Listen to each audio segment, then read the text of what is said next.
चला नमस्कार, मी वैभव काकडे आपल्या सर्वांचं आपल्या लाडक्या यूट्यूब चॅनल मुक्ताई करिअर पॉईंटवर सहर्ष स्वागत करतो. आपण बघा मराठी व्याकरणाला सुरुवात केली होती. मागच्या लेक्चरमध्ये आपण शब्दांच्या जातींना सुरू केलं होतं, बरोबर आहे ना? तर शब्दांच्या जातीमध्ये एक थोडीशी रिव्हिजन बघूयात, थोडंसं मागं जाऊयात. तर मी काय म्हटलं होतं तुम्हाला की शब्द, तर शब्द म्हणजे काय असतोय? ठराविक क्रमाने आलेल्या अक्षरांच्या समूहाला काही अर्थ प्राप्त होत असेल तर त्याला काय म्हणायचं? शब्द म्हणायचं, बरोबर आहे ना? शब्दाबद्दल आपण काय माहिती पाहिली होती? तर वाक्यातला सगळ्यात महत्वाचा घटक म्हणजे काय असतो? शब्द असतो. शब्दाला स्वतंत्र अस्तित्वही असतं आणि शब्दाला स्वतंत्र अर्थही असतो, स्वतःचा काहीतरी अर्थ असतो, बरोबर? त्याच्यानंतर आपण काय पाहिलं होतं की शब्दांच्या एकूण जाती किती असता येतं? 8 असता येतं. आणि शब्दांचे डिवायडेशन किती गटामध्ये होतं, म्हणजे विभागणी किती गटामध्ये होते? 2 गटामध्ये होते. एक असते विकारी आणि एक असते अविकारी. तर विकारीमध्ये 4 जाती आणि अविकारीमध्ये 4 जाती. अशा शब्दांच्या एकूण जाती किती म्हटलं तर आपलं उत्तर काय असणार आहे? 8 असणार आहे, बरोबर ना? 4 विकारी 4 अविकारी. विकारीला दुसरं नाव काय म्हटलं होतं? सव्यय. आणि अविकारीला दुसरं नाव काय म्हटलं होतं? अव्यय. अशा शब्दांच्या एकूण जाती किती आहेत? 8 आहेत, बरोबर. त्यानंतर आपण काय पाहिलं होतं की शब्दांच्या जातींना एकूण किती प्रकारचे विकार होतात? तर किती प्रकारचे विकार होतात? 6 प्रकारचे. तर 6 प्रकारचे कोणते कोणते विकार होतात? एक लिंग, वचन, विभक्ती, पुरुष, काळ आणि अर्थ, हे 6 प्रकारचे विकार कशाला होत असतात? शब्दांच्या जातींना होतात, बरोबर. त्यानंतर आपण काय पाहिलं होतं की आपण एक एक जात आपण सुरू केली होती. तर सगळ्यात पहिली जात पाहिली होती आपण नाम. तर नामाबद्दल आपण काय काय पाहिलं होतं? तर नाम काय असतंय, नामाची व्याख्या काय आहे? तर नामाची व्याख्या काय म्हणते? सृष्टीतील कोणत्याही काल्पनिक अथवा वास्तविक घटकाला ओळखण्यासाठी वापरला जाणारा विकारी शब्द म्हणजे काय असतो? नाम असतो. विकारी शब्द म्हणजे नाम होय, बरोबर.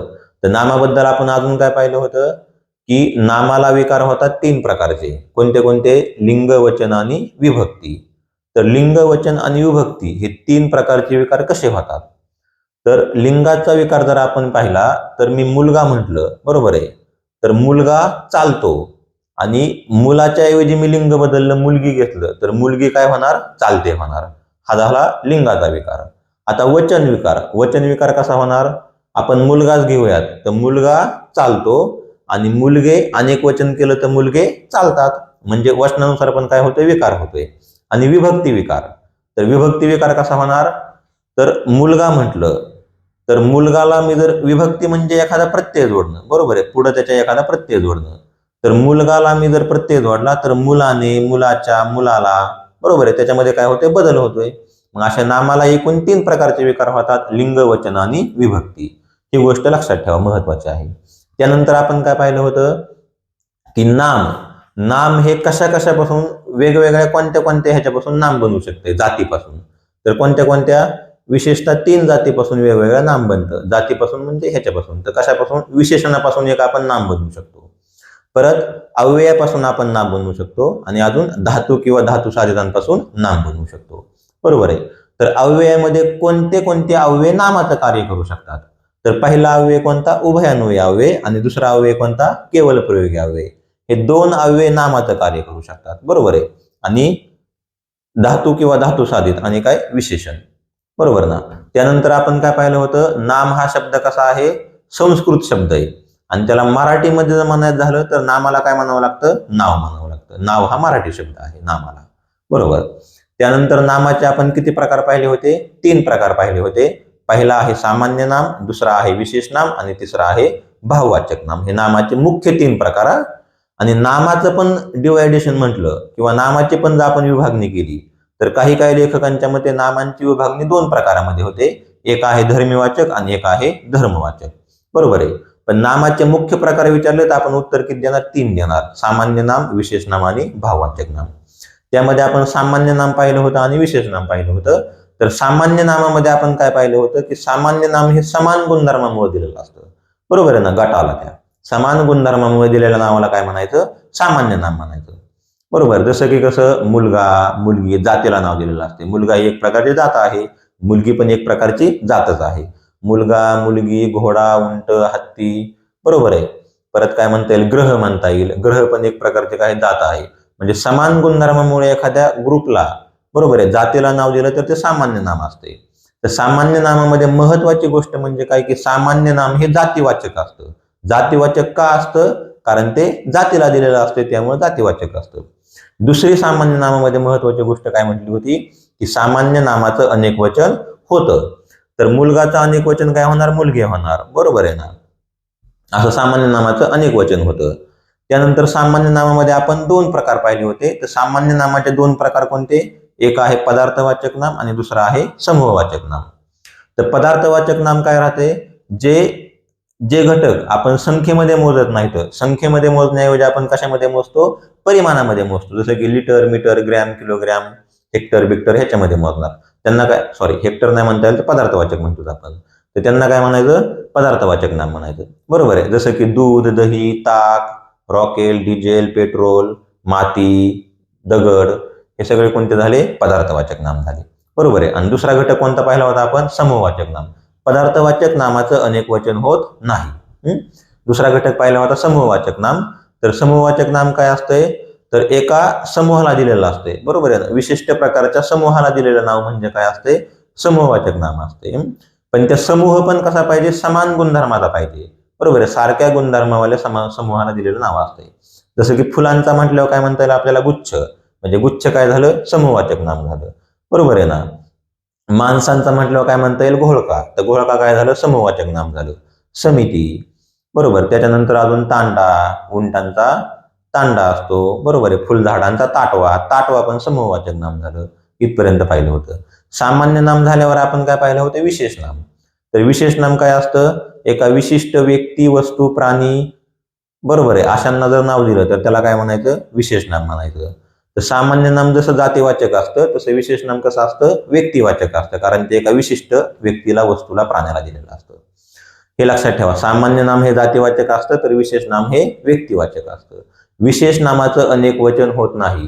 ह्या तिन्ही प्रकारामध्ये फक्त सामान्य नामाचं अनेक वचन होतं. विशेष नाम आणि भाववाचक नामाचं अनेक वचन होत नाही, बरोबर आहे. विशेष नामाचे अनेक वचन होत नाही कारण ते एकाच माणसाला असते ना, आणि एका माणसाला म्हणतो त्याचा अनेक वचन व्हायचा काय प्रश्नच येत नाही.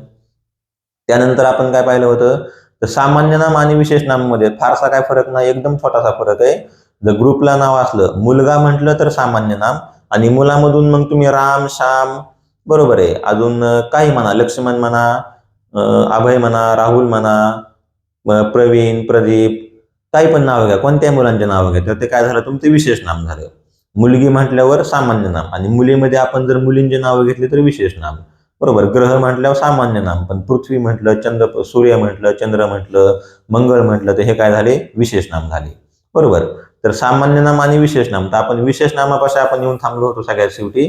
आणि त्याच्यामध्ये मी तुम्हाला काही गोष्टी सांगितल्या होत्या, की पवन म्हणा, त्याच्यानंतर काय म्हटलं होतं, पवन, पंचवटी, त्यानंतर अजून बाळ, हे जर एका विशिष्ट व्यक्तीला जर वापरले तर त्यांना काय म्हणायचं, विशेष नाम म्हणायचं. आणि सामान्य कशाला, जर असं जर वापर केला तर काय असतायत, ते सामान्य नाम असतायत. आपण याच्या पुढे पाहिजे आता आपल्याला, विशेष नामापर्यंत आपण आलो होतो बघा. तर विशेष नामाच्या पुढं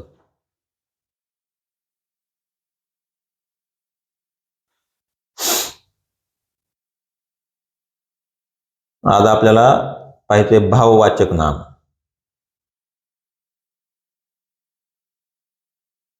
बघा, बाळ, हिमालय, पंचवटी, पवन ही अर्थानुसार सामान्य नामे आहे, परंतु विशिष्ट एकच वस्तू किंवा स्थळ यांच्यासाठी वापरले असते काय असता येतं, विशेष नाम होता येतं. तर ह्याचं उदाहरण बघा, आपण पाहूयात की ते कसं म्हणता येईल.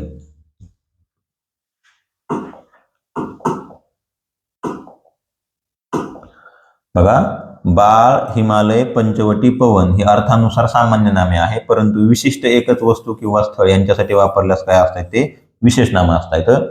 तर बघा, आता इथं शब्द आहेत बघा, हे बाळ, इथं पण आहे बाळ, इथं काय आहे, हिमालयात अनेक हिमालय, इथं पण काय आहे, हिमालय. पवन, पवन, बरोबर आहे ना. एक मिनिट बघा, बाळ, हिमालय, पवन पुरी आहे बघा, पुरी हे शब्द आहेत हा. पण वाक्यात वापर कसा होतो ह्याच्यावर डिपेंड आहे की हे सामान्य नाम आहे का विशेष नाम आहे हे आपल्याला ओळखायचंय. तर वाक्य काय आहे, बाळ सध्या अमेरिकेत राहतो. आता हे जे वाक्य आहे ह्या वाक्यामध्ये हा जो बाळ शब्द आला, ह्या बाळाने विशेष नामाचं कार्य केले का सामान्य नामाचं कार्य केले हे तुम्हाला ओळखायचंय. तर हे वाक्यावर डिपेंड राहतंय की वाक्य वाचून तुम्हाला कळलं पाहिजे. तर बाळ सध्या अमेरिकेत राहतो. आता अमेरिकेत राहतो म्हणजे हे कोणाबद्दल बोललंय, एका व्यक्तीबद्दल बोललंय. म्हणजे बाळ नावाचा काय हा एक व्यक्ती आहे. मग एका व्यक्तीबद्दल बोललं म्हणजे हे कोणतं नाम आहे, इथं विशेष नाम आहे. बरोबर आहे, कारण स्पेशल एका व्यक्तीबद्दल बोलले. बाळ सध्या अमेरिकेत राहतो, विशेष नाम. आता पुढे बघा, कुणाचा तरी बाळ सकाळपासून रडतोय. आता कुणाचा तरी बाळ म्हणजे हे कोणाबद्दल बोललंय, लहान मुलाबद्दल बोललंय की कुणाचं तरी बाळ आहे. मग ते कोणाचंही माहित नाही. मग हे जे आहे बाळ, हे बाळ काय असणार आहे, सामान्य नाम असणार आहे. बरोबर आहे, कारण हे लहान मुलाबद्दल बोललंय, सामान्य नाम. पुढे बघा, हिमालयात अनेक साधू राहतात. आता साधू राहतात कुठं, हिमालयामध्ये. मग हिमालय काय आहे, एक स्थळ आहे. स्थळाबद्दल बोललंय, पर्वत, हिमालय पर्वत. बरोबर आहे. आता समजा लग्न ज्याला जमत नाही त्याला कुठं राहायला जावं लागतं, हिमालयात. म्हणजे ह्या पर्वतात, ह्या स्थळात राहायला जावं लागतं. मग स्थळाबद्दल माहिती दिली, हिमालय. तर हे काय झालं, आपलं विशेष नाम आहे. कारण विशिष्ट स्थळ म्हटलं तर कशामध्ये जातं, हे विशेष नामामध्ये जातं. पुढे बघा, जेथे बर्फ पडतो त्या ठिकाणाला काय म्हणतात, हिमालय. आता बघा, बर्फ पडण्याच्या ठिकाणाला हिमालय म्हणतात. मग कुठेही बर्फ पडला तर त्याला हिमालय म्हणणार. मग इथं हे हिमालय आहे, हिमालय काय म्हणून वापरण्यात आले, इथं सामान्य नाम म्हणून वापरण्यात आले. बरोबर. पुढे बघा, आज सकाळी पवनला मुलगा झाला. आता पवन हे जे शब्द इथं, तर हा पवन हा शब्द सामान्य नामाचं कार्य करणार का विशेष नामाचं, तर विशेष नामाचं. कारण हे एका व्यक्तीबद्दल बोलले, पवनला मुलगा झाला. म्हणजे पवनला म्हणजे इथं व्यक्तीबद्दल आहे, हा व्यक्ती आहे पवन नावाचा. तर हे पवन काय झालं, इथं विशेष नाम झालं. पुढे बघा, मोठी चक्रे फिरण्यासाठी पवन म्हणजे वाऱ्याची गरज असते. आता हा जो पवन शब्द आला, ह्या पवनचा अर्थ काय आहे, इथं वारा. आणि वारा काय आहे, आपलं सामान्य नाम. म्हणजे हे ज्या वाक्यामध्ये आहे पवन, हे पवनाने काय काम केलंय, सामान्य नामाचं कार्य केलंय. बरोबर. पुढे बघा, आता पुरीला रथयात्रेला उत्सव असतो. आता उत्सव असतो रथयात्रेला, कुठं असतो, हा पुरी. मग हे पुरी हे कशाबद्दल आहे, स्थळाबद्दल आहे. मग स्थळाचा उल्लेख केला म्हणजे कोणतं नाम आहे, हे विशेष नाम आहे. बरोबर आहे ना, कारण एक स्पेशल स्थळ आहे. पुढे बघा, उत्तराखंडात अशा अनेक पुरी पाहावयास मिळतात. उत्तराखंडात, आता हे जे पुरी शब्द आलाय, हा पुरी शब्द कशाबद्दल आलाय, आपण तळून खातो ती पुरी, त्या पुरीबद्दल आलाय. उत्तराखंडात अशा अनेक पुरी पाहावयाला मिळतात. मग इथं जो पुरी शब्द आहे हा कशाचं कार्य करणार आहे, इथं सामान्य नामाचं कार्य करणार आहे. सामान्य नाम, कारण हा जो पुरी आहे हा पदार्थवाचक नाम झाला. हा फरक कळला का, बाळ, हिमालय, पवन, पुरी. पुढे बघा, आता आपल्याला नामामधला 3 नंबरचा प्रकार बघायचा आहे, ज्याचं नाव काय आहे, भाववाचक नाम. ह्याला दुसरं नाव आहे धर्मवाचक नाम. भाववाचक किंवा धर्मवाचक नाम. भाववाचकला दुसरं नाव आहे धर्मवाचक, लक्षात ठेवा. तर बघा, ह्या भाववाचक नामाची व्याख्या काय आहे, ज्या नामाने प्राणी किंवा वस्तू यांच्यामध्ये असलेला गुण, धर्म किंवा भाव यांचा बोध होतो, त्यास काय नाव म्हणायचं, भाववाचक नाव म्हणायचं. ज्या नावाने प्राणी किंवा वस्तू यांच्यामध्ये असलेला गुण, धर्म किंवा भाव व्यक्त होतो त्याला काय म्हणायचं, भाववाचक नाम म्हणायचं. प्राणी किंवा वस्तू किंवा व्यक्ती ह्यांच्यामधला बरं का आतमधला गुण, धर्म किंवा भाव व्यक्त होतो त्याला म्हणायचं भाववाचक नाम. पुढे बघा, वस्तूच्या अंगाचा गुण म्हणजेच भाव व्यक्त करणाऱ्या नामाला भाववाचक नाम म्हणतात. ही व्याख्या महत्वाची आहे पोलीस भरतीवाल्यांसाठी. कारण पोलीस भरतीवाल्यांना बघा, ही खालची व्याख्या बरं का, ही व्याख्या 2-3 वेळा विचारलेली की वस्तूच्या अंगाचा गुण म्हणजे भाव व्यक्त करणाऱ्या नामाला काय म्हणायचं, भाववाचक नाम म्हणायचं. म्हणजे माणसाच्या अंगातला जो गुण आहे तो गुण व्यक्त होतोय किंवा माणसाच्या अंगातला भाव व्यक्त होतोय त्यालाच काय म्हणायचं, भाववाचक नाम म्हणायचं. मग तो भाव वेगवेगळ्या प्रकारचा असू शकतोय. कोणाच्या आत्म्यातून प्रेम व्यक्त होऊ शकते, कोणाच्या मनातून राग व्यक्त होऊ शकतोय, कोणाला कोणामध्ये सुंदरता दिसू शकते, कोणाला कोणामध्ये मनुष्यत्व दिसू शकते. मग हे जे सगळे शब्द आहेत हे काय आहेत, आपले भाववाचक नाम आहेत. बरोबर आहे. आता बघा, भाववाचक नामांना धर्मवाचक नामे सुद्धा म्हणतात. भाववाचक नामांना दुसरं काय नाव आहे, धर्मवाचक नामे. धर्मवाचक बरं का, धर्मी वाचक नाही, धर्मवाचक. भाववाचक नामे हे वास्तविक वस्तू स्वरूपात दाखविता येत नाही. 100% वास्तविक वस्तू स्वरूपात दाखवता येणार आहेत का, नाही. कारण त्या कल्पनेने मांडलेल्या भावना असतात. त्याच्यामध्ये भाव असतो म्हणजे ते काल्पनिक गोष्ट आहे, वास्तविक आहे का नाही. पुढे बघा, भाववाचक नामाचे अनेक वचन होत नाही. अनेक वचन होत नाही, फक्त सामान्य नामाचं अनेक वचन होतं. विशेष नाम आणि भाववाचक नामाचं अनेक वचन होत नाही, हे लक्षात ठेवा. पुढे बघा, भाववाचक नामातून लिंग निर्देश होतो. 100% लिंग निर्देश होतो. आता तुम्ही म्हणताल भाववाचक नामातून कसा लिंग निर्देश होतो? तर लिंग निर्देश कसा होतो? मी म्हटलं प्रामाणिकपणा. तर प्रामाणिकपणाला आपण काय म्हणणार? तो प्रामाणिकपणा म्हणणार का ती प्रामाणिकपणा म्हणणार का ते प्रामाणिकपणा म्हणणार? आपण काय म्हणणार? तो प्रामाणिकपणा. मग तो म्हटलं कोणतं लिंग आहे? पुल्लिंग आहे. मग प्रामाणिकपणा हे कशामध्ये मोडणार? पुल्लिंगामध्ये मोडणार. बरोबर आहे. मी म्हटलं तुम्हाला समजा चोरी, चोरी म्हटलं तर मला सांगा, चोरीला आपण काय म्हणणार? ती चोरी म्हणणार. मग ती चोरी म्हटलं काय आहे? चोरी स्त्रीलिंगी झालं. बरोबर आहे. म्हणजे भाववाचक नामामधून लिंग निर्देश होतो. पुढे बघा, भाववाचक नाम ही संकल्पना दादोबांनी मांडली आहे. भाववाचक नाम ही संकल्पना कोणाची आहे? दादोबांची आहे. पुढे बघा, भाववाचक नामांची खालील गटात विभागणी होते. तर भाववाचक नामाचे कोणत्या कोणत्या गटात विभागणी होते? तर स्थितीदर्शक, गुणदर्शक, कृतीदर्शक, अधिकारदर्शक, व्यवसायदर्शक आणि मूल्यवाचक ह्या गटामध्ये भाववाचक नामाची विभागणी होते. तर स्थितीदर्शक मध्ये कशी विभागणी होते? तर स्थिती म्हणजे तुम्हाला स्थिती किंवा हे दिसलं. आता बघा, गरिबी, गरिबी म्हटलं की आपल्याला काय दिसते? त्या माणसाची स्थिती आहे. बरोबर आहे की तो गरीब आहे. मग गरिबी, श्रीमंती, दारिद्र्य, तारुण्य हे सगळे कशामध्ये मोडणार? आपले स्थितीदर्शक मध्ये मोडणार. दुसरं बघा, गुणदर्शक. आता माणसाच्या अंगातला गुण दिसला की ते गुणदर्शक मध्ये, मग प्रामाणिकपणा असेल, बरोबर आहे, भोळेपणा असेल, हे सगळे कशामध्ये जाणार? गुणदर्शक मध्ये. बघा, हुशारी. आता माणूस हुशार असतो, हा माणसातला काही गुणच आहे. मग हुशारी हे भाववाचक नाम कशामध्ये जाणार? गुणदर्शक मध्ये. चांगुलपणा, प्रामाणिकपणा, आपुलकी, बरोबर आहे, भोळेपणा, तो भोळा आहे हा पण काय एक प्रकारचा गुणच असतोय. हे सगळे कशामध्ये जाणार? गुणदर्शक मध्ये. पुढे बघा, कृतीदर्शक. आता कृतीदर्शक मध्ये कृती केलेली, बरोबर आहे, हालचाल केलेली येणार, कृती केलेली. तर काय काय असतंय? चोरी, दादागिरी, फसवेगिरी, चळवळ, हे सगळं कशामध्ये जाणार? कृतीदर्शक मध्ये. पुढे बघा, अधिकारदर्शक, अधिकार गाजवणं. मग अधिकारदर्शक मध्ये काय काय येणार? पाटीलकी. पाटीलकी म्हणजे एक प्रकारचा अधिकार गाजवणं. परत काय? देशमुखी, राजेशाही, हुकुमशाही, लोकशाही, बरोबर आहे ना, हे सगळे कशामध्ये जाणार? अधिकारदर्शक मध्ये. व्यवसायदर्शक, व्यवसाय केल्यासारखा. मग काय असणार आहे? लोहारी, फुंकारकी, बरोबर आहे. बघा, वकिली, व्यवसाय, लोहारकी, व्यवसाय, शेतकी, हमाली, सोनारकी, हे सगळे कशामध्ये जाणार? व्यवसाय दर्शक मध्ये. पुढे बघा, मूल्यवाचक. मूल्यवाचक मध्ये काय काय येणार? धुनावळ, घडणावळ, खानावळ, दळणावळ, हे सगळं मूल्यवाचक मध्ये. म्हणजे किंमत द्यावी लागणार असे. आता कसं म्हणताल? तर धुनावळ कसं म्हणता येईल? आता आपण समजा कपडे धुवायला टाकले तर आपण त्याला काय म्हणू शकतो की तुझे धुनावळीचे पैसे किती झाले? म्हणजे कशामध्ये आलं? हे मूल्यामध्ये आलं. परत घडणावळ, खानावळ, आपण कुठं मेस लावले तर आपण त्या मेसवाल्याला काय म्हणणार? तुझे खानावळीचे पैसे किती झाले? मग पैशामध्ये आलं तर काय येणार? हे मूल्यवाचक. परत दळणावळ, हे सगळे मूल्यवाचक मध्ये. पुढे बघा, खालील प्रत्यय वापरून भाववाचक नामे साधता येतात. तर भाववाचक नामे कसे कसे साधता येतात? तर कोणते कोणते प्रत्यय वापरून साधता येतात? तर लक्षात घ्या, काय काय भाववाचक नाम आहे असे मूळचे असतात बरं का, आणि काय काय भाववाचक नामांना काहीतरी प्रत्यय वापरून साधावं लागतं.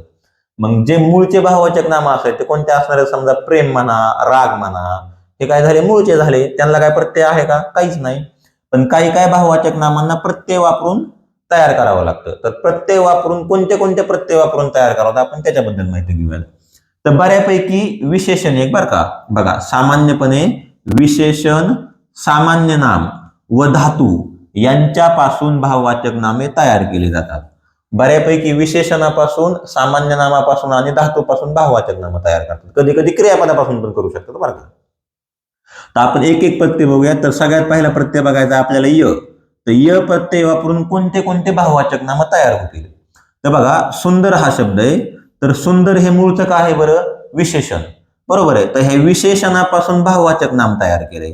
तर कोणता प्रत्यय वापरून तयार केले? य प्रत्यय वापरून तयार केले. तर सुंदर पासून कोणतं भाववाचक नाम तयार केलं? सौंदर्य. भाववाचक नाम सौंदर्य आहे बरं का. हे सुंदर हे भाववाचक नाम नाही. सुंदर हे विशेषण आहे. विशेषणापासून भाववाचक नाम तयार केलं सौंदर्य. बरोबर आहे. आता गंभीर पासून कोणतं भाववाचक नाम तयार केलं? गांभीर्य.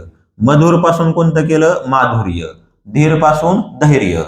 क्रूर पासून क्रौर्य. शूर पासून शौर्य. उदार पासून औदार्य. हे असे भाववाचक नाम तयार केले. आता ह्या सुंदर पासून सौंदर्य बनतंय कसं? हा एक संधीचा प्रकार आहे, तो आपण संधीमध्ये पाहूया. इथं फक्त लक्षात ठेवा की सुंदर पासून सौंदर्य बनलं, गंभीर पासून गांभीर्य बनलं, मधुर पासून माधुर्य, धैर्य, क्रौर्य, शौर्य आणि औदार्य हे सगळे कोणत्या प्रत्यय जोडून भाववाचक नाम तयार केले? य.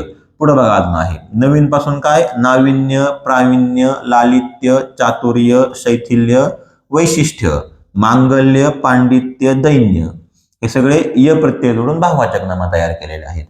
पुढे बघा 2 नंबरचा प्रत्यय आहे जोडलेला इथे तुव. तो प्रत्यय.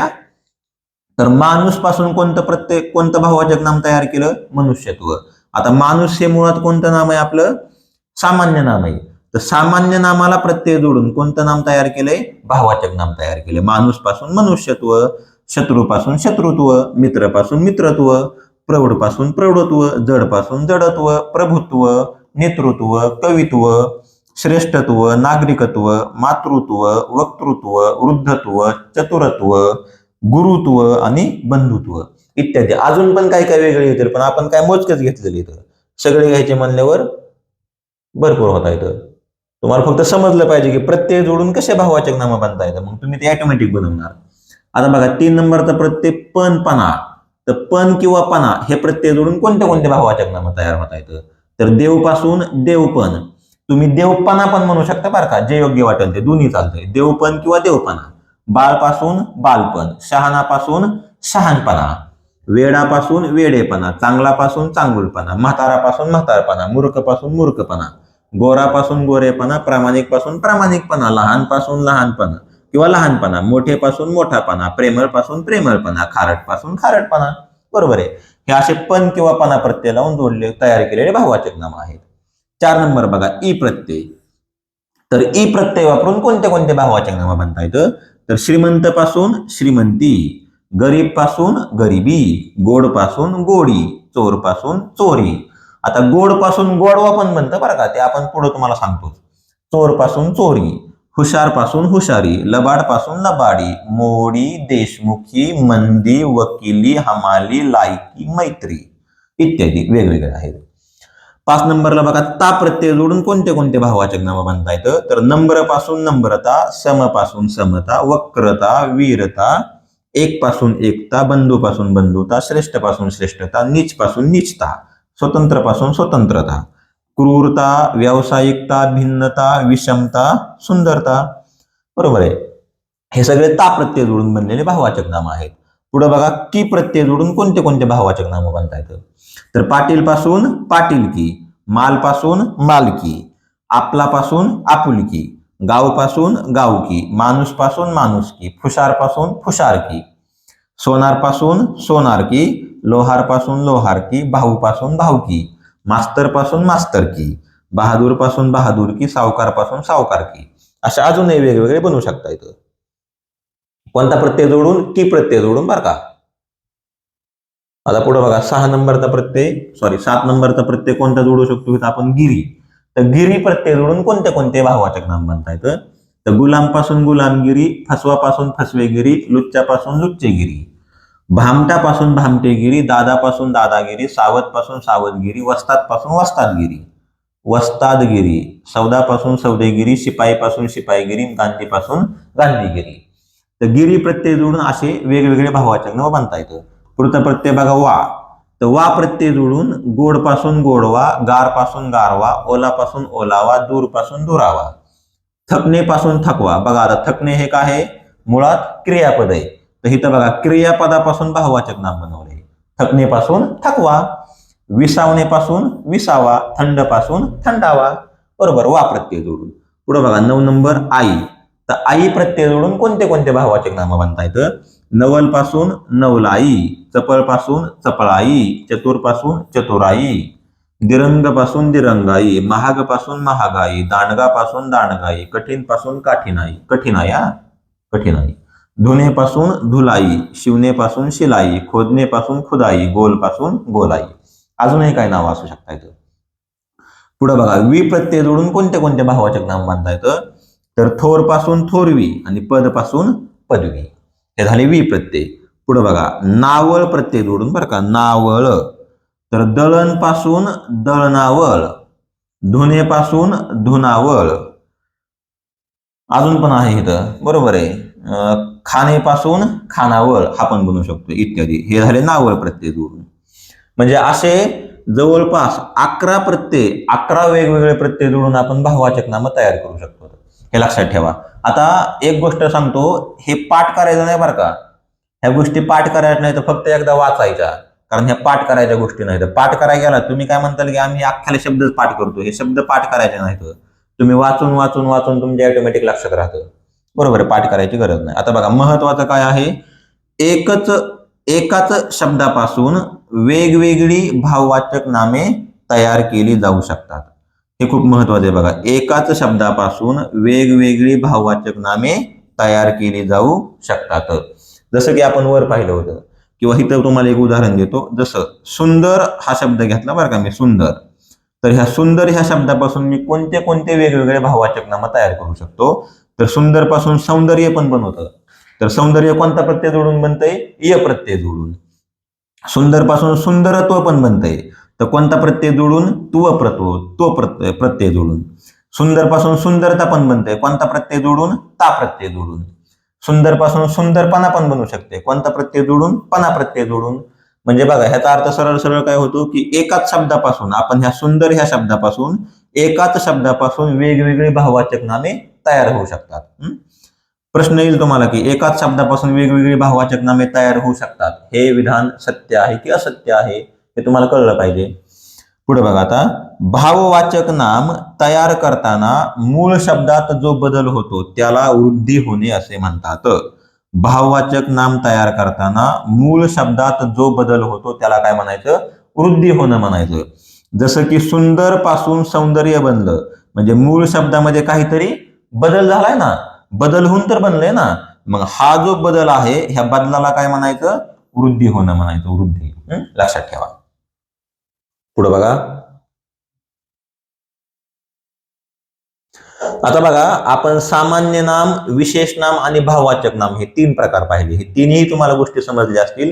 सामान्य नाम म्हणजे समान गुणधर्मामुळे दिलेलं नाव असते, विशेष नाम म्हणजे एका विशिष्ट व्यक्ती वस्तू प्राण्याला दिलेलं नाव असते, आणि भाववाचक नाम म्हणजे काय असते, मनातल्या भावना किंवा कल्पना हे असते भाववाचक नाम. आता थोडेसे काय तुम्हाला शब्द घेतोय बघा या प्रॅक्टिससाठी. सामान्य नाम, विशेष नाम व भाववाचक नाम तुम्हाला ओळखायचं आहे, मिक्स शब्द आहेत, तर ह्याच्यातलं सामान्य नाम कोणतंय, विशेष नाम कोणतंय आणि भाववाचक नाम कोणतंय हे ओळखायचंय, जेणेकरून तुमची प्रॅक्टिस हिथंच पूर्णपणे होऊन जाते. बघा तुम्हाला परत फंडाच नाही काय बघायचा. आता बघा सरावासाठी काय क्वेश्चन देतो. पहिला शब्द घेतला मी नागपूर, तर नागपूर हे कोणत्या प्रकारचे नाव आहे, तर मला सांगा नागपूर हे कोणत्या प्रकारचं नाव आहे, विशेष नाव आहे, कारण एका शहराचं नाव आहे. नागपूर सारखे दुसरं शहर आहे का, नाही, विशेष नाम. देव हे कोणतं नाम आहे, सामान्य नाम, कारण भरपूर देव आहेत. हॉकी हे कोणतं नाम आहे, सामान्य नाम, बरोबर आहे का, सामान्य नाम का विशेष नाम आहे हॉकी, हॉकी हे काय आहे, विशेष नाम आहे, कारण हॉकी सारखा दुसरा खेळ आहे का, नाही. बाबा हे कोणतं नाम आहे, सामान्य नाम, कारण बाबा भरपूर आहेत. रावण हे कोणतं नाम आहे, विशेष नाम, कारण रावण एकच आहे. दिवाळी हे कोणतं नाम आहे, विशेष नाम, कारण दिवाळी हा सण एकच आहे, अजून दुसरी दिवाळी असते का, नाही. राम हे काय आहे, विशेष नाम. शिक्षक काय आहे, सामान्य नाम. कबूतर काय आहे, सामान्य नाम आहे बरं का, कबूतर, कारण भरपूर कबूतर आहेत त्याच्यामुळे कबूतर हे सामान्य नाम आहे. नेपच्यून काय आहे, विशेष नाम, कारण एकच ग्रह आहे. राजेशाही काय आहे, भाववाचक नाम. चंद्र काय आहे, विशेष नाम. नदी काय आहे, सामान्य नाम. धुनावळ काय आहे, भाववाचक नाम. पर्वत काय आहे, सामान्य नाम. डोंगर काय आहे, सामान्य नाम. खेडे काय आहे, सामान्य नाम. शहर काय आहे, सामान्य नाम. फळा कोणतं नाम आहे बरं, सामान्य नाम, कारण भरपूर फळे येतं. खडू पण काय आहे, सामान्य नाम. खुर्ची पण काय आहे, सामान्य नाम. टेबल पण काय आहे, सामान्य नाम. कागद सामान्य नाम. गुलाब पण सामान्य नाम आहे, कारण भरपूर गुलाब आहेत. म्हणजे ज्याचं तुम्हाला काहीतरी सांगता येईल त्याला सामान्य नाम म्हणायचं. आता समजा मी तुम्हाला एक इमॅजिन करायला लावलं की ज्याला लाल लाल काय म्हणतात त्याला आपण, पाकळ्या म्हणतो, ज्याला लाल लाल पाकळ्या आहेत, ज्याच्या देठाला काटे काटे असतात, बरोबर आहे, जे आपण प्रपोज मारण्यासाठी एखाद्या मुलीला देतो त्याला काय म्हणायचं? मग त्याला काय म्हणायचं म्हणले की तुमच्या डोक्यात काय येतं? गुलाब. मग असं जो आपण विचार करतो त्याला सामान्य नाम म्हणायचं, बरोबर आहे का? मग मी असं म्हणू शकतो की ज्याला 2 पाय आहेत, ज्याला 2 कान आहेत, ज्याला डोकं आहे, त्याला तुम्ही वैभव म्हणता, त्याला तुम्ही काय म्हणता? माणूस म्हणता. त्याच्यामुळे ते सामान्य नाम असतंय, बरोबर. मग गुलाब म्हटले की तुमच्या डोक्यात येतंय की ह्याचा आपण काहीतरी हे करू शकतोय, तर ते सामान्य नाम झालं गुलाब. आता कमळ, कमळ पण काय आहे? सामान्य नाम आहे. फणस पण काय आहे? सामान्य नाम, कारण एक फणस नाही. केळी पण काय आहे? सामान्य नाम. हवा, हवा कोणतं नाम आहे बरं? सामान्य नाम आहे. पण ऑप्शन मध्ये जर सामान्य नाम नसेल तर हवा कशामध्ये जाणार? तुमचं पदार्थवाचक नाम मध्ये जाणार, बरोबर. राक्षस कोणतं नाम आहे? सामान्य नाम. गंधर्व कोणतं नाम आहे बघा? गंधर्व, गंधर्व पण काय आहे? सामान्य नाम आहे. सह्याद्री कोणतं नाम आहे बरं? विशेष नाम, कारण एकच सह्याद्री शिखर आहे. सातपुडा विशेष नाम, अरवली विशेष नाम, विंध्य अविशेष नाम. गोदावरी पण विशेष नाम, कारण नदी एकच नदी आहे. मूल काय आहे बरं? सामान्य नाम. नर्मदा काय आहे बरं? विशेष नाम. घोड, घोड काय आहे बरं? विशेष नाम. तुम्हाला वाटलं असेल इथं घोडा लिहायचं होतं, पण हे घोडच आहे. घोड ही एक प्रकारची काय नदी आहे, घोड नदी म्हणतो ना आपण. तर घोड काय आहे? विशेष नाम. शेती काय आहे? सामान्य नाम. मनुष्य काय आहे? सामान्य नाम. पुरुष सामान्य नाम. पृथ्वी काय आहे बरं? विशेष नाम, कारण एकच पृथ्वी. मुंबई विशेष नाम. बगळा सामान्य नाम, कारण भरपूर बगळे आहेत. स्वर्ग काय आहे बरं? हे विशेष नाम, कारण स्वर्ग एकच आहे. का अजून एखादा स्वर्ग आहे? एकच स्वर्ग आहे. जमीन, जमीन काय आहे? सामान्य नाम. गौरव काय आहे बरं? विशेष नाम. मुलाचं नाव असेल तर विशेष नाम, आणि जर भाव असेल तर भाववाचक नाम. ते त्या वाक्यावर डिपेंड आहे की वाक्यामध्ये कसा वापर केला आहे. कुंभकर्ण काय आहे बरं? विशेष नाम, कारण कुंभकर्ण एकच आहे. क्रिकेट काय आहे बरं? विशेष नाम, कारण क्रिकेट हा खेळ एकच आहे. फुटबॉल विशेष नाम. नागपंचमी विशेष नाम, कारण एकच सण आहे. ईद विशेष नाम. श्रीमंती काय आहे बरं? भाववाचक नाम, ई प्रत्यय आहे. गरिबी भाववाचक नाम. हुशारी भाववाचक नाम. चपळाई भाववाचक नाम. अननस काय आहे बरं? अननस पण सामान्य नाम आहे, कारण भरपूर अननस आहेत. फळांचे नाव आले की सामान्य नाम म्हणतात येतं. आपुलकी काय आहे बरं? भाववाचक नाम. चालणे काय आहे बरं? भाववाचक नाम. लोकशाही भाववाचक नाम. चोरी भाववाचक. चळवळ भाववाचक. आई, आई हे कोणतं नाम आहे? सामान्य नाम आहे बरं का. आई हे विशेष नाम नाही, कारण प्रत्येकाला आई असते. हमाली काय आहे बरं? भाववाचक नाम आहे. स्त्री काय आहे बरं? सामान्य नाम. पाटीलकी भाववाचक नाम. वकिली भाववाचक नाम. चिमणी, चिमणी काय आहे? सामान्य नाम आहे, कारण एक चिमणी नाही, सगळ्या चिमण्याच येतं. खानावळ काय आहे बरं? भाववाचक नाम. वारा काय आहे बरं? सामान्य नाम. घडणावळ काय आहे बरं? भाववाचक नाम. समिती, समिती हे कोणत्या प्रकारचं नाम आहे? सामान्य नाम आहे, आणि सामान्य नामामध्ये कोणतं आहे? समूहवाचक नाम आहे समिती. पेट्रोल, पेट्रोल कोणतं आहे बरं? सामान्य नाम आहे. सामान्य नामामध्ये पदार्थवाचक नाम आहे. तेल सामान्य नाम. तांडा काय आहे बरं? सामान्य नाम, आणि सामान्य नामामध्ये समूहवाचक आहे. ताफा काय आहे बरं? सामान्य नाम. घोळका काय आहे बरं? सामान्य नाम, बरोबर आहे. हे काही क्वेश्चन आहेत, एक्झाम्पल तर आपल्याला सराव केला आपण की सामान्य नाम कोणतं, विशेष नाम कोणतं, आणि भाववाचक नाम कोणतं. आता खाली बघा, शांती, माधुरी, विश्वास, विजय स्वतंत्रपणे विचारल्यास भाववाचक नामे सांगावीत. सेपरेट आले तर बरं का. तर शांती हे कोणतं नाम आहे? माधुरी कोणतं नाम आहे? विश्वास कोणतं नाम आहे? विजय कोणतं नाम आहे? हे जर सेपरेट विचारलं, स्वतंत्र विचारला शब्द फक्त, तर काय सांगायचं? भाववाचक नाम सांगायचं. परंतु व्यक्तीसाठी वापरल्यास काय सांगायचं? विशेष नाम सांगायचं. कारण आपण शांती नावाची मुलगी पण म्हणू शकतो, माधुरी नावाची मुलगी म्हणू शकतो, विश्वास नावाचा पट्ट्या म्हणू शकतो, विजय नावाचा पोरग म्हणू शकतो. मग हे जर व्यक्तीसाठी वापरले तर ह्याला काय म्हणायचं? विशेष नाम म्हणायचे. आणि स्वतंत्रपणे फक्त विचारले की शांती हे कोणत्या प्रकारचं नाव आहे, तर तुम्ही कोणत्या प्रकारचं नाव सांगणार? भाववाचक नाम. पण जर व्यक्तीसाठी वापरला, तुम्ही म्हणताल व्यक्तीसाठी वापरले आम्हाला कळलं कसं?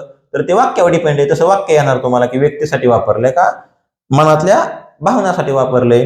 ते आपण एक्झाम्पल साठी आपण पुढे पाहूयात लगेच वाक्य पण. तुमचा लगेच सराव होऊन जाईल. आता बघा वाक्यावर, बघा वाक्यावर व्यवस्थित वाक्य बघायचं की आतमधली मनातली भावना आहे का माणसासाठी वापरले.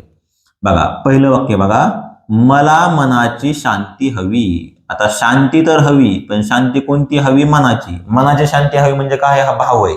आणि जिथं भाव व्यक्त होतो त्याला कोणतं नाव म्हणायचं? भाववाचक. कारण भाव व्यक्त होतोय. भाव व्यक्त झाला म्हणजे कोणतं नाव आहे? भाववाचक नाव आहे. 2 नंबरचं वाक्य बघा, शांती माझी बायको आहे. आता इथे हे जे शांती नाव आलंय, शांती शब्द आलाय, हा बायको बद्दल आलाय. बायको आहे म्हणजे ही काय? व्यक्ती. आणि शांती व्यक्ती म्हटल्यावर काय झालं? हे विशेष नाम झालं. अशी पण बायको विशेषच असती. पुढे बघा, 3 नंबरचं, आमच्या संघाला कबड्डीमध्ये विजय मिळाला. आता हे विजय कोणत्या प्रकारचं नाम आहे असं येईल आपल्याला. आता विजय मिळाला म्हणजे काय? जिंकला. जिंकला म्हणजे हा काय? भाव आहे. भाव आहे म्हणजे हे कोणतं नाव झालं? भाववाचक नाव झालं. बरोबर आहे ना? पुढे बघा, विजय पास झाला. आता पास झाला म्हणजे हे कोणाबद्दल बोललंय? व्यक्तीबद्दल बोललंय. व्यक्तीबद्दल बोललं म्हणजे कोणतं नाम आहे? हे विशेष नाम आहे. पुढे बघा, माझा तुझ्यावर विश्वास नाही. विश्वास हे कोणत्या प्रकारचं नाव आहे ह्या वाक्यामध्ये? आता माझा तुझ्यावर विश्वास नाही. विश्वास नाही म्हणजे हे काय? मनातला भाव आहे. म्हणजे कोणतं नाम आहे? हे भाववाचक नाम आहे. बरोबर आहे ना? बघा, आता विश्वास माझा जन्ममित्र आहे. जन्ममित्र कोण आहे? विश्वास. आता जन्ममित्र आहे म्हणजे कोणाबद्दल बोललं? हे व्यक्तीबद्दल. आणि व्यक्तीबद्दल बोललं म्हणजे कोणतं नाम आहे? हे विशेष नाम आहे. व्यक्तीबद्दल बोललं तरी विशेष नाम, मनातला भाव असेल तर भाववाचक नाम. एवढा एकदम छोटासा फरक आहे, जास्त काहीच नाही.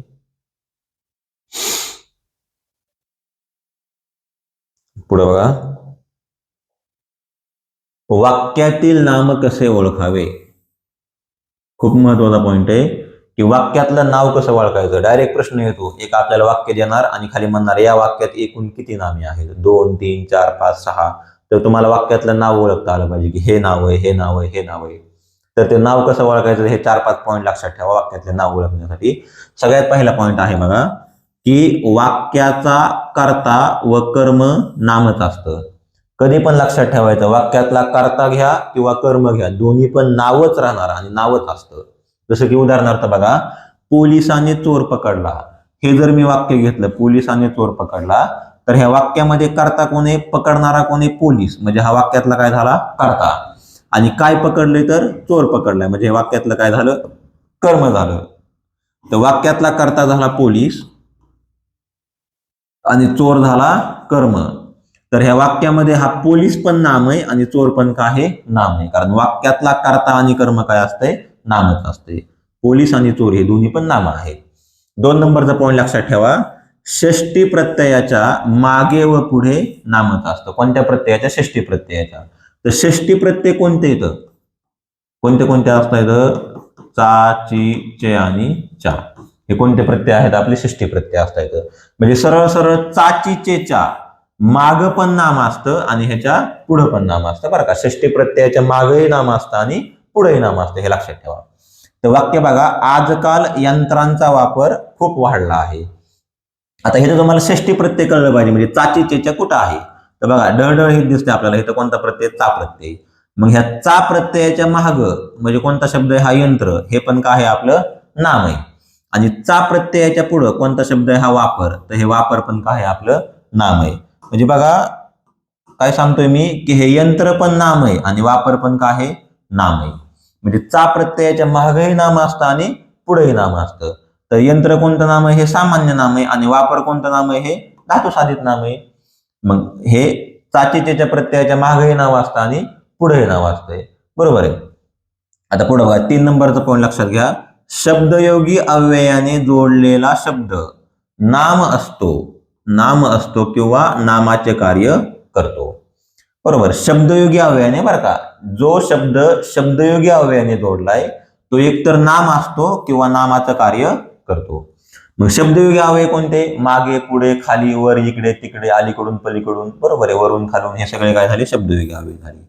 मग बघा एक उदाहरण बघा, सत्तेपुढे शहाणपण चालत नाही. तर इथं शब्दयोगी अव्यय कोणते जोडलेले? पुढे. मग शब्दयोगी अव्ययाने जोडलेला शब्द जोडलेला बरं का, तर ह्या पुढेला कोणता शब्द जोडलेला आहे? सत्ता. मग हे जे सत्ता शब्द आहे हे वाक्यामध्ये काय असणार आहे? नाम असणार आहे किंवा नामाचं कार्य करणार आहे. सत्तेपुढे शहाणपण चालत नाही. आता पुढे बघा, 4 नंबरचा पॉईंट लक्षात घ्या, विभक्तीचे प्रत्यय जोडलेला शब्द नाम असतात किंवा नामाचे कार्य करतात. तर विभक्ती प्रत्ययाने कोणताही शब्द जोडलेला असेल तो एक तर नाम असेल किंवा नामाचं कार्य करणार. जसं की बघा, राहुलने प्रतिसाद दिला. आता हे तर विभक्ती प्रत्यय कोणता आहे? ने प्रत्यय. तर ने प्रत्यय कशाला जोडलाय? राहुलला. मग राहुल नाम असणार किंवा नामाचं कार्य करणार, म्हणजे नामच आहे या वाक्यामध्ये राहुल. पुढे बघा, काकांना नमस्कार सांगा. हे तर कोणता प्रत्यय जोडलाय? ना प्रत्यय जोडलाय. मग हे ना प्रत्यय कशाला जोडलाय? काका. मग हे काका ह्या वाक्यामध्ये काय म्हणून वापरले? नाम म्हणून वापरले. बरोबर आहे. पुढे बघा, बायकोने नवऱ्याला हाणले. मग बघा, बायकोने नवऱ्याला मारले. इथं बघा, विभक्ती प्रत्यय कोणता आहे? ने. म्हणजे ह्या वाक्यामध्ये बायको पण काय आहे? नाम. आणि इथं पण बघा एक विभक्ती प्रत्यय ला, म्हणजे नवरा पण काय आहे? नाम आहे. विभक्ती प्रत्ययाने जोडलेला शब्द काय असतो? नाम असतो किंवा नामाचं कार्य करतो. पुढे बघा, 5 नंबरचा पॉइंट, सर्वनामाच्या झाजी झेझ्या प्रत्ययानंतर नाम असते. म्हणजे जिथं तुम्हाला झाजी झेझ्या प्रत्यय दिसेल सर्वनामातला, त्याच्यानंतर बरं का, प्रत्ययानंतर नंतर नाम असतं बरं का. आणि विभक्ती प्रत्ययाला जोडलेलं नाम असते आणि इथं झाजी झेझ्या प्रत्यया नंतर नाम असते. मग उदाहरण जर आपण पाहिलं तर माझा पेन, तर बघा झा प्रत्यय इथं जोडलाय, ह्याच्या पुढचं नाम असते, म्हणजे ह्या वाक्यामध्ये नाम कोणतं आहे? पेन. पुढे बघा, तुझा नवरा, झा प्रत्यय, ह्याच्या पुढचं नाम आहे, म्हणजे नवरा काय आहे? इथं नाम आहे. तुझे पुस्तक, झे प्रत्यय, झे प्रत्ययाच्या पुढे हे पुस्तक काय आहे? नाम आहे. माझ्या वह्या, झा प्रत्ययाच्या पुढे वह्या काय आहे? नाम आहे. हे सगळे नाम असतात. तर वाक्यातलं नाम कसं ओळखायचं? मी तुम्हाला 5 पॉईंट सांगितले की ह्याच्यामध्ये नाम ओळखता येते. तर पहिला पॉईंट काय सांगितला? वाक्यातला कर्ता आणि कर्म हे दोन्ही पण काय असतं? नाम असतं. बरोबर आहे. दुसरा पॉईंट काय सांगितला? शब्दयोगी अव्ययाने जोडलेला शब्द कशाचं कार्य करतो? नामाचं कार्य करतो. तिसरा पॉईंट काय सांगितला? तर षष्टी प्रत्ययाच्या मागेही नाव असतं आणि पुढेही नाव असतं. चौथा पॉईंट काय सांगितला? विभक्ती प्रत्यय जोडलेला शब्द काय असतो? नाम असतो किंवा नामाचं कार्य करतो. आणि शेवटचा 5वा पॉईंट काय सांगितला तुम्हाला? की झाजी झेज प्रत्यय असेल, सर्वनामाच्या झाजी झेजा प्रत्ययानंतर काय येणार? तुमचं नाव येणार. जसं की माझा पेन, तुझी वही. मग पेन, वही हे शब्द कशाचं कार्य करता येतं? नामाचं कार्य करता येतं. बरोबर. तर या ठिकाणी आपला हा पण पॉईंट क्लिअर झालेला आहे, नामाचे विविध उपयोग. तर बघा विद्यार्थी मित्रांनो, आपण इथपर्यंत आलो आहोत. बरोबर आहे ना? आता नामाचा आपला फक्त एक पार्ट बाकी. हा दुसरा पार्ट होता, हा दुसरा पार्ट आहे आपला संपून गेला. फक्त एक लास्ट पार्ट बाकी. त्याची पण पीपीटी तयार नाही, त्याच्यामुळे आपण तो नंतर घेणार आहे. पीपीटी जर तयार असते तर आपण लगेच घेतला असता. तर ह्याच्यामध्ये पुढच्या पार्टमध्ये काय राहिले? नामाचे विविध उपयोग. विविध उपयोग म्हणजे काय? की ह्याच्यामध्ये पण गुंतागुंती, की काही सर्वनामांचा वापर आपण विशेष नाम म्हणून करणार, काही विशेष नामांचा वापर आपण सामान्य नाम म्हणून करणार, काही सामान्य नामांचा वापर आपण भाववाचक नाम म्हणून करणार, काही भाववाचक नामांचा वापर आपण सामान्य नाम म्हणून पण करणार. हा एक पार्ट आहे. आणि त्याच्या पलीकडे साधित नामं आहेत, की साधलेले नामं असतात. मग आपण पाहिलं होतं विशेषणापासून नामं बांधतात. विशेषण साधित नाम, अव्यय साधित नाम, धातू साधित नाम, हे पाहिजे. आणि हे सगळं झाल्यानंतर मी तुमच्या पोलीस भरतीला मागचे आलेले नाम या टॉपिकवरचे सगळे क्वेश्चन घेणार आहे. टोटल म्हणजे टोटल क्वेश्चन, जेणेकरून आपला टॉपिक संपला, समजा नाम हा टॉपिक आपण घेतला आणि नाम हा टॉपिक आपला संपला, तर ह्या नाम ह्या टॉपिकवर तुम्हाला कसलं म्हणजे कसलंच आडलं नाही पाहिजे. एक ना एक मार्क तुम्हाला भेटला पाहिजे, असा आमचा प्रयत्न चालू आहे आमच्या मुक्ताई करिअर पॉईंटचा. तर ह्या दृष्टीने तुमचं काम काय? फक्त हे व्यवस्थित व्हिडिओ परत परत बघणं. बरोबर आहे. मित्रांना शेअर करणं, आपला फायदा होतो, आपल्या जवळच्यांचा फायदा व्हावा अशी काहीतरी भावना ठेवायची. मित्रांना शेअर करणं, सबस्क्राईब करणं चॅनलला, आणि असे व्हिडिओज आपले कंटिन्यू चालत राहणार. बरोबर आहे. मग हा टॉपिक संपल्यावर मी ह्याचे PYQ पण घेणार आहे. पोलीस भरती झाले टोटल PYQ घेणार, लगेच घेणार ते पण. आता पुढच्या लेक्चरला आपला हा टॉपिक संपून जाईल. हा टॉपिक संपला की आपण लगेच PYQ घेणार, मग आपण लगेच नवीन टॉपिक सुरू करणार. चालतंय ना? चला, धन्यवाद.